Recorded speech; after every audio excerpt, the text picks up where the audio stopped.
Yeah, and Jackie, this is one of the effects of COVID that has been good for bars and restaurants. But given how much money has been spent on some of these streeteries, owners are banking on them lasting long after the pandemic.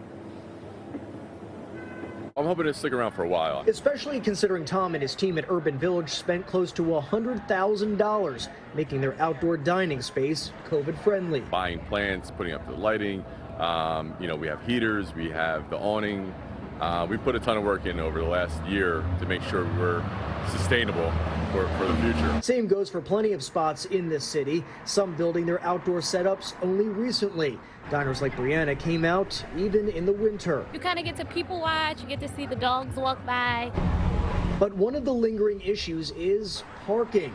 North 2nd Street and Northern Liberties is lined with street-side dining structures. And it's only going to get harder, too, as everything keeps opening up. Mary says she's noticed a big difference in her neighborhood just in the last week. You have to make a couple more rounds, and maybe you get lucky if someone leaves, or you have to park farther away. Because a lot of the structures are in the street as well, so that kind of takes away from some of the parking spots, but it doesn't bother me too much. If you're dedicated, you'll find parking. The city says the outdoor dining initiative was launched as a temporary emergency support program, saying they're in talks with the restaurant community, looking at the complicated issues around what elements of the program will need to be scaled back and what elements of the program may make sense to continue in the longer term.